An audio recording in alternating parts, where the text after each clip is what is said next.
네, 성경 묵상 나눔입니다. 6월 2일 목요일입니다. 오늘은 사무엘상 16장 1절에서 23절을 묵상합니다. 오늘의 본문입니다. 여호와께서 사무엘에게 이르시되 내가 이미 사울을 버려 이스라엘 왕이 되지 못하게 하였거늘 내가 그를 위하여 언제까지 슬퍼하겠느냐. 너는 뿔에 기름을 채워 가지고 가라. 내가 너를 베들레헴 사람 이새에게로 보내리니 이는 내가 그의 아들 중에서 한 왕을 보았느니라 하시는지라. 사무엘이 이르되 내가 어찌 갈 수 있으리이까. 사울이 들으면 나를 죽이리이다 하니 여호와께서 이르시되 너는 암송아지를 끌고 가서 말하기를 내가 여호와께 제사를 드리러 왔다 하고 이새를 제사에 청하라. 내가 내게 행할 일을 가르치리니 내가 내게 알게 하는 자에게 나를 위하여 기름을 부을지니라. 사무엘이 여호와의 말씀대로 행하여 베들레헴의 이름에 성읍 장로들이 떨며 그를 영접하여 이르되 평강을 위하여 오시나이까. 이르되 평강을 위함이니라. 내가 여호와께 제사하러 왔으니 스스로 성결하게 하고 와서 나와 함께 제사하자 하고 이새와 그의 아들들을 성결하게 하고 제사에 청하니라. 그들이 오매 사무엘이 엘리압을 보고 마음에 이르기를 여호와의 기름 부으실 자가 과연 주님 앞에 있도다 하였더니 여호와께서 사무엘에게 이르시되 그의 용모와 키를 보지 말라. 내가 이미 그를 버렸노라. 내가 보는 것은 사람과 같지 아니하니 사람은 외모를 보거니와 나 여호와는 중심을 보느니라 하시더라. 이새가 아비나답을 불러 사무엘 앞을 지나가게 하매 사무엘이 이르되 이도 여호와께서 택하지 아니하셨느니라 하니 이새가 산마로 지나가게 하매 사무엘이 이르되 이도 여호와께서 택하지 아니하셨느니라 하니라. 이새가 그의 아들 일곱을 다 사무엘 앞으로 지나가게 하나 사무엘이 이새에게 이르되 여호와께서 이들을 택하지 아니하셨느니라 하고 또 사무엘이 이새에게 이르되 내 아들들이 다 여기 있느냐. 이새가 이르되 아직 막내가 남았는데 그는 양을 지키나이다. 사무엘이 이새에게 이르되 사람을 보내어 그를 데려오라. 그가 여기 오기까지는 우리가 식사 자리에 앉지 아니하겠노라. 이에 사람을 보내어 그를 데려오매 그의 빛이 붉고 눈이 빼어나고 얼굴이 아름답더라. 여호와께서 이르시되 이가 그니 일어나 기름을 부으라 하시는지라.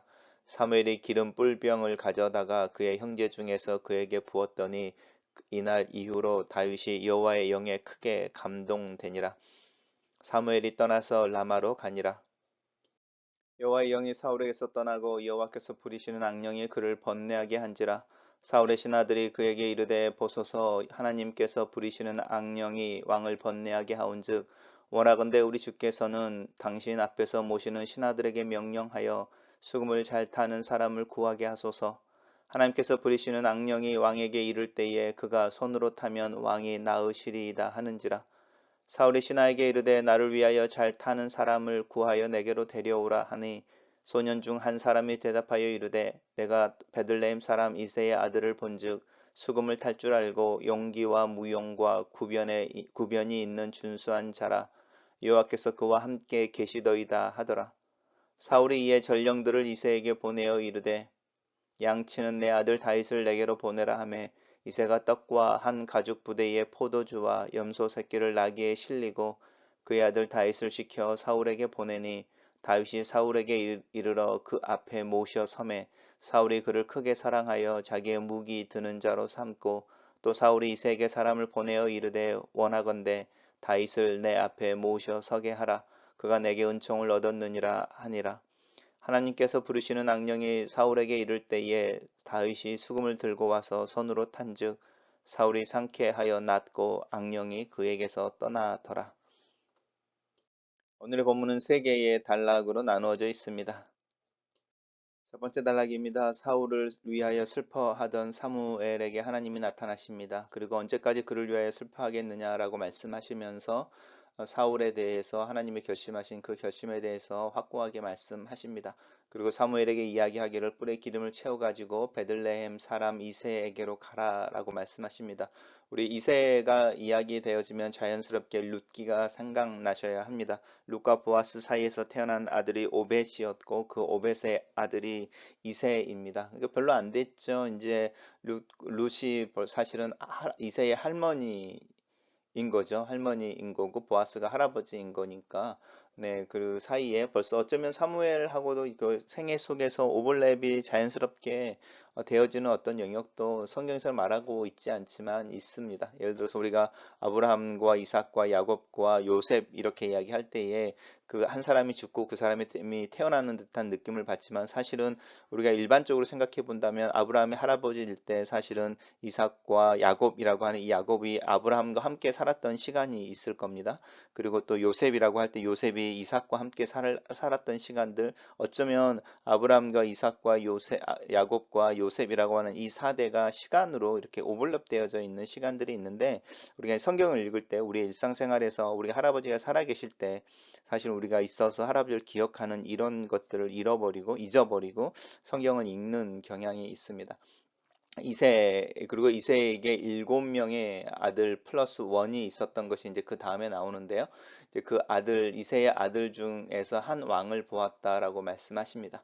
사울에게는 왕이라는 단어를 쓰지 않습니다. 지도자라고 이야기해서 약간은 하나님이 왕이심이 강조되어진다면 이제 2대의 지도자를 이야기할 때는 왕이라는 명칭을 정확하게 사용하고 있으면서 이제 사무엘서에서도 이 지도자, 영도자라고 하는 하나님의 대리자의 개념에서 이제 다른 나라와 같은 절대적인 권력을 가진 왕의 어떤 제도로 넘어가는 부분들을 이런 이렇게 사울과 다윗 사이에서 사용되어지는 단어 속에서도 표현되어질 수 있습니다. 사무엘이 이야기하죠. 당연한 이야기일지도 모르겠습니다. 내가 어떻게 갈 수 있겠습니까? 사울이 들으면 나를 죽일 것입니다. 왜냐하면 사무엘이 다른 사람을 세워 왕으로 기름 부음을 받았다라고 이제 부었다라고 이야기하는 거는 금방 소문 날 것이고 사울의 정적을 세우는 거니까 사실 정치적으로 문제가 되어질 수 있는 부분에 대해서 사무엘이 이야기하고 있는 부분입니다. 하나님께서 사무엘에게 이야기하기를 정치적으로 가지 말라는 거죠. 그래 정치적으로 이야기하지 말아라. 왜냐하면 네가 가지고 있는 역할 속에서 너는 암송아지를 끌고 가서 여호와께 제사 지내러 왔다라고 말하고 이새를 그 제사에 초대해라. 그리고 나서 내가 너에게 할 일들을 가르쳐 줄 것이고 내가 너에게 알게 하는 자에게 나를 위하여 기름을 부으라라고 하는 부분입니다. 나를 위하여 기름을 부으라라고 하는 부분 속에서 이제 하나님께서 본격적으로 왕을 세우시는데 그 왕이 이제 하나님이 원하시는 왕을 세우시는 것에 대한 이야기를 하고 있습니다. 그리고 사무엘의 생애에서 이 순종 빼면 사무엘에게는 사실은 시체 같은 부분들이니까 여호와의 말씀대로 행하였다라고 하는 건 사무엘을 이야기할 때 가장 자연스럽게 나오는 표현인 것 같고요. 베들레헴에 이를 때에 이제 베들레헴의 장로들, 지도자들이 나와서 이제 걱정하고 나오는 거죠. 왜냐하면 세계의 영적인 지도자가 자기네 성읍을 방문했을 때 책망으로 왔는지 아니면 뭐 왜 갑자기 자기네 성읍을 방문하는지 이제 걱정이 되니까 와서 물어보는 거죠. 평강을 위하여 오십니까? 라고 하는 것은 혹시 어떤 이유로 오십니까? 우리를 책망하고 또 우리가 뭔가 하나님 앞에 죄를 지었기 때문에 오신 것은 아닙니까? 이제 이렇게 물어보는 거죠. 그럴 때 평강을 위함이다. 아니, 너희들이 잘못을 했거나 내가 너희들과 어떤 재판을 해야 되거나 어떤 훈계 때문에 온 것이 아니고 나는 여호와께 제사하러 왔다. 그래서 너희들과 함께 우리 하나님께 제사를 지내자라고 하면서 이새와 그의 아들들을 제사에 청합니다. 단락을 요약해 보겠습니다. 저는 첫 번째 단락을 하나님께서 사무엘에게 베들레헴 사람 이새의 집에 가서 하나님께서 지명하시는 그의 아들 중 하나에게 기름 부을 것을 말씀하신다. 이렇게 요약했습니다.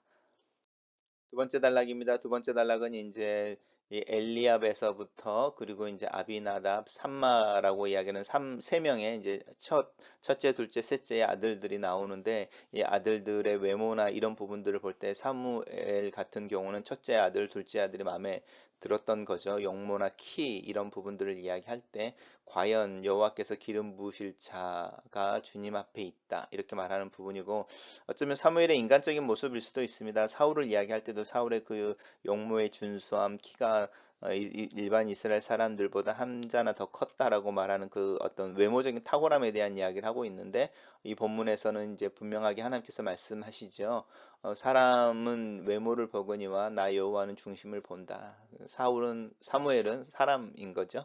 외모를 보거나 그렇지만 하나님은 중심을 보신다라고 하는 부분, 순종이 제사보다 낫고라고 하는 부분 또 이 하나님은 외모를 보지 않고 중심을 보신다. 사무엘 상에서 등장하는 굉장히 중요한 문구 구절이라고 할 수 있습니다.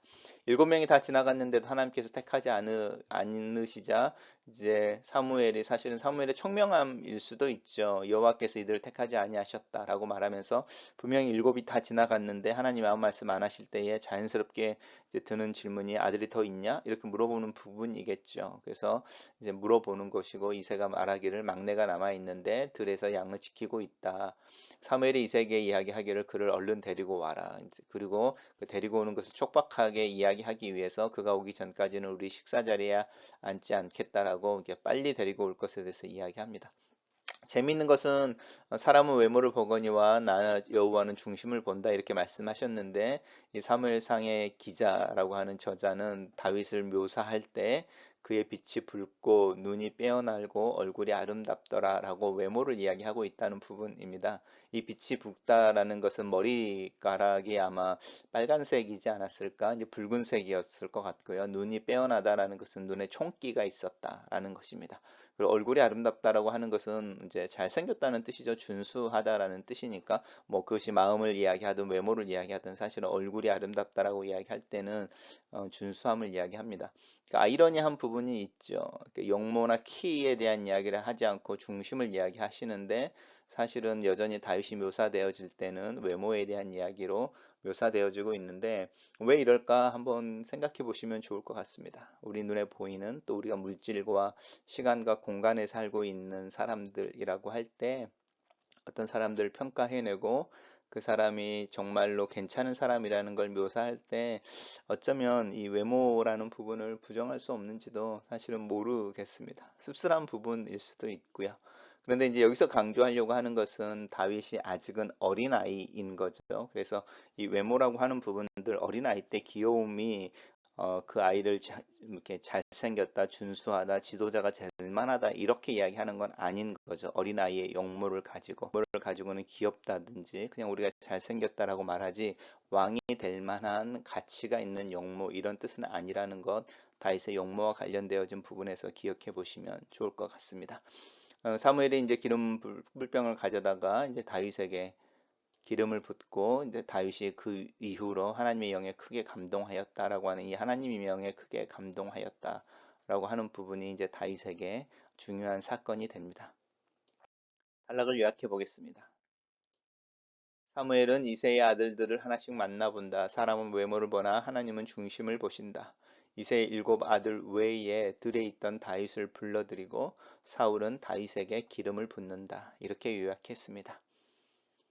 마지막 장면에서는 이제 사울과 다윗이 만나는 장면에 대한 이야기를 하고 있고 이것이 이제 뭐 하나님께서 인도에 가시는 삶에 있어서의 아이러니 또 우리가 이해하기 어려운 좀 패러독스 같은 부분이 있고 뭐 세상 사람들로 말하면은 뭐 운명의 장난 같은 이런 어떤 인연의 모습이 마지막 단락에서 나타납니다. 하나님의 영이 다윗에게 임했지만 하나님의 영이 사울에게서는 떠나갑니다.